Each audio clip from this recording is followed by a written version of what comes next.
ورحمة الله. إن الحمد لله نحمده ونستعينه ونستغفره ونعوذ بالله من شرور أنفسنا ومن سيئات أعمالنا. من يهد الله فلا مضل له ومن يضلله فلا هادي له. ونشهد أن لا إله إلا الله وحده لا شريك له. ونشهد أن سيدنا وحبيبنا ومولانا محمدا عبده ورسوله الذي أرسله بالحق بشيرا ونذيرا وداعيا إلى الله بإذنه وسراجا منيرا. فقد قال الله تعالى في كلامه المجيد والفرقانه الحميد: أعوذ بالله من الشيطان الرجيم.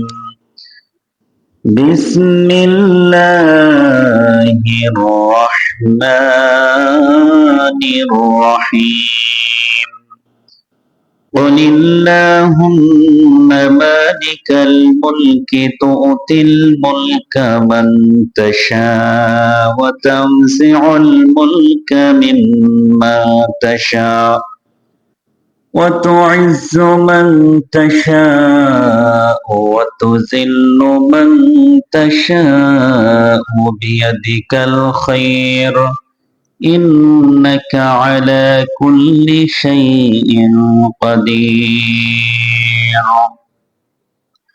وقال النبي عليه الصلاة والسلام: الخير كله عليك والشر ليس عليك.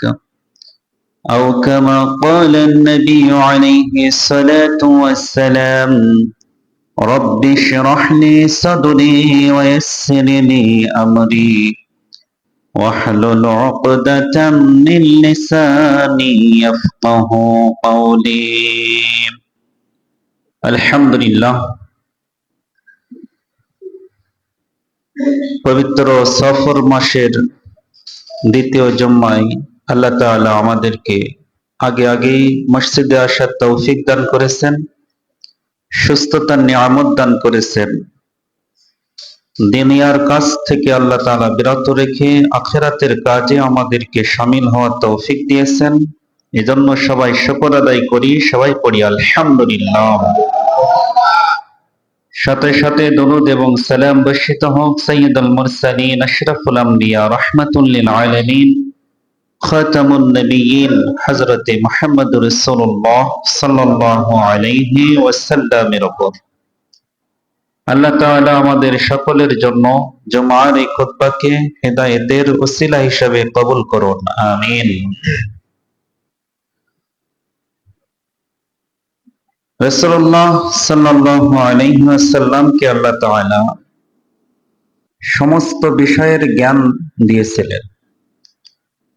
সমস্ত নবীর মধ্যে যত জ্ঞান ছিল, এক রাসূল সাল্লাল্লাহু আলাইহি সাল্লামের মধ্যে সব নবীর জ্ঞানও দেওয়া হয়েছিল। সুবহানাল্লাহ। সব নবীর মধ্যে যে গুণ ছিল, সেই গুণগুলো আল্লাহ তাআলা আমাদের নবী সাল্লাল্লাহু আলাইহি সাল্লামের মধ্যে দিয়েছিলেন। তিনি পৃথিবীর শুরুর জ্ঞানও আল্লাহ তাআলা তাকে দিয়েছিলেন এবং পৃথিবীর শেষের জ্ঞান এটাও আল্লাহ তাআলা একমাত্র তাকেই দিয়েছিলেন। এই জ্ঞান অন্য কোনো নবীও জানতো না। শেষ হওয়ার মুহূর্তের জ্ঞান, যে কিভাবে শেষ হবে। আগের নবীরা শুধু জানতো যে শেষ একটা নবী আসবে, এই পর্যন্ত তাদের জ্ঞান ছিল। যে মুহাম্মদ সাল্লাল্লাহু আলাইহি সাল্লাম শেষ নবী হবেন, এটা সব নবী জানতেন। কিন্তু পৃথিবীর শেষের বিষয়ের কোনো জ্ঞান কোন নবীর ছিল না এবং কোন উম্মতেরও আল্লাহ তাআলা দেননি। কিন্তু আল্লাহ তাআলা আমাদের নবীর এবং এই উম্মতের আমাদের ব্যতিক্রম জ্ঞান দিয়েছে। তিনি আমাদের নবীকে যেমন পৃথিবীর শেষের জ্ঞানও দিয়েছেন, ঠিক তদ্রূপ আমাদের নবী সাল্লাল্লাহু আলাইহি সাল্লাম আমাদেরকেও সেই পৃথিবী শেষ হওয়ার জ্ঞান আমাদেরকে দিয়ে গেছেন। এটাও আমাদের জন্য অন্যান্য নবী ছাড়া ব্যতিক্রম নিয়ামত, স্পেশাল নিয়ামত। তো আল্লাহ তাআলা রাসূল সাল্লাল্লাহু আলাইহি সাল্লামকে যে জ্ঞান দিয়েছিলেন, এরপর দিয়েছিলেন সবর, ধৈর্য। একজন আল্লাহ তাআলার প্রিয় বলে যে তার বিপদ মুসিবত আসবে না এমন না। রাসূল সাল্লাল্লাহু আলাইহি সাল্লামের উপর অগণিত বিপদ মুসিবত আসছে, কিন্তু সেগুলোর উপরে তিনি ধৈর্য ধারণ করেছেন, সবর করেছেন। সর্বোচ্চ সবরের আসনে যাকে আসীন করা যায় তিনি হলেন রাসূল সাল্লাল্লাহু আলাইহি সাল্লাম। সূরা আলে ইমরানের 26 নম্বর আয়াত তেলাওয়াত করেছি। আল্লাহ তাআলা এই আয়াতটা নাজিলের প্রেক্ষাপট আগে আলোচনা করে নিই। নাজরান প্রতিনিধিদের একটি দলীয় নেতা আবু হারাস ইবনে আলকামা, আবু হারিস ইবনে আলকামা নাজরান প্রতিনিধিদের নেতা। তিনি যখন মদিনায় এসে ইসলামের দাওয়াত পেলেন, তখন বললেন যে আমরা যদি এখন মুসলিম হই বা মুহাম্মদ সাল্লাল্লাহু আলাইহি সাল্লামের প্রতি যদি এখন ঈমান আনি, তাহলে আমরা রোম থেকে কোনো সাহায্য পাব না। কারণ তখন ক্ষমতায় হলো রোম। এই রোম এরা হলো ইহুদি। এই ইহুদি, এদের উপরে ঈমান আনতে হবে, এদের নেতাদের যে নীতি সেই নীতি মানতে হবে, নতুবা কেউ কোনো অনুগ্রহ পাবে না। এই অনুগ্রহ পাওয়ার জন্য সবাই রোমকে মানত। এই জন্যই এরা সত্য জেনেও কেন মানল না যে আমরা কিন্তু পার্থিব অনুদান পাব না। তাহলে এই আমাদের বর্তমান মানুষের যে মনোভাব, এই মনোভাব কি অতীতেও ছিল।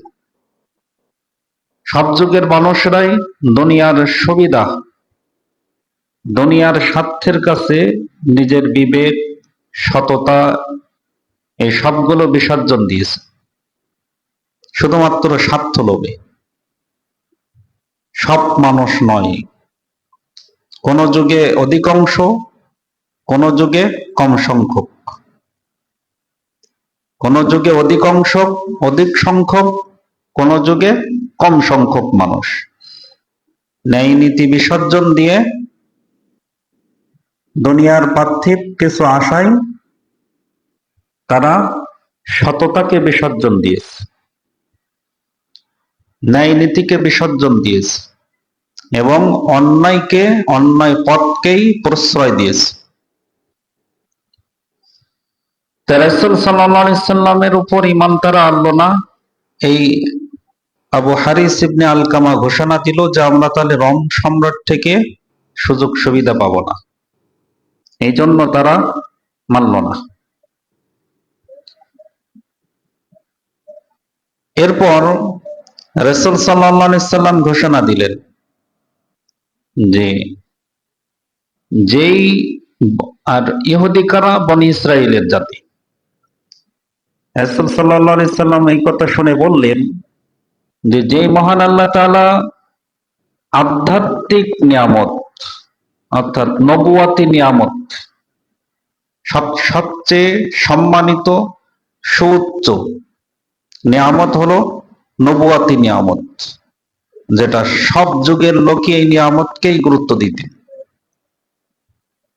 এবং ইহুদিদের সবচেয়ে বনি ইসরাইলদের সবচেয়ে বড় একটা গর্ব ছিল যে আমাদের বংশে নবী এসেছে, আমাদের বংশে সবচেয়ে বেশি নবী। এই জন্য তারা যাই করত সবাই মনে করত যে এরা মনে হয় সব বৈধ করছে, যেহেতু এদের নবী, এদের কাছে সব কিতাব, এরা যা করবে সঠিক, এরা আইন কানুন যা করবে তাই আমাদের মেনে চলতে হবে। তাই সেটা আমাদের পক্ষে হোক বিপক্ষে হোক ওইগুলো আর চিন্তা করতো না। ন্যায় অন্যায় অত কিছু বুঝতো না। তারা মনে করতো কি যে তাদের কাছে নবী এসেছে, তাদের কিতাব আছে, তারা যেটা করবে এটাই মানতে হবে, এর বিকল্পও নেই।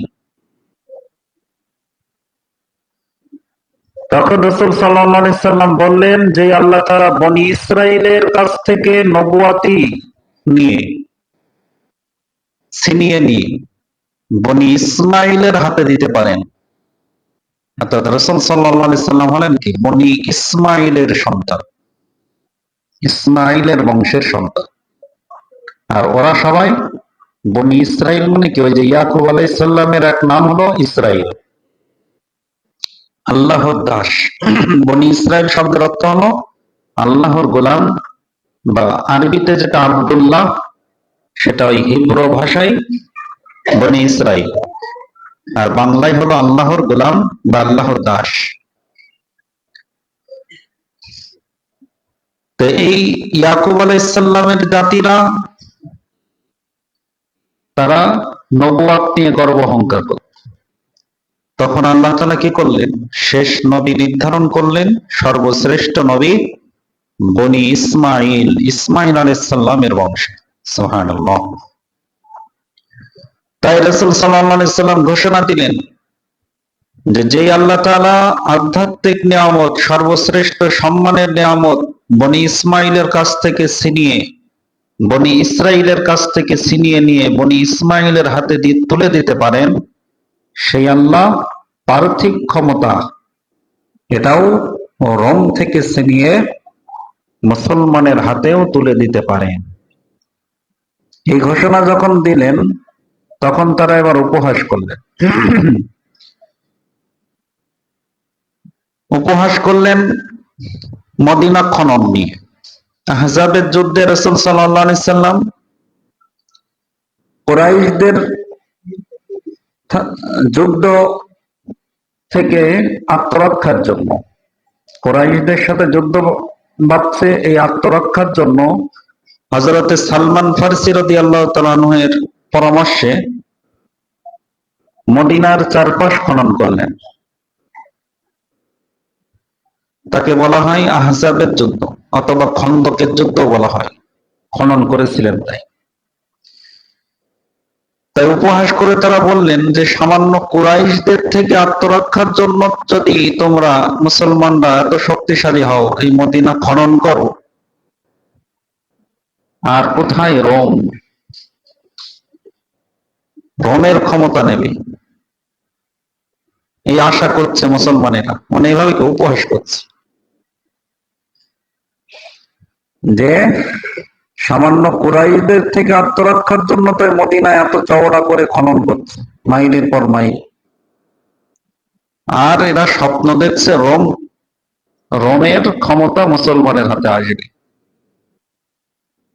তখন আল্লাহ তাআলা কোরআনের আয়াত নাযিল করলেন, সূরা আলে ইমরানের এই 26 নম্বর আয়াত, কুলিল্লাহুম্মা মালিকাল মুলকি তুতিল মুলকা মান তাশা।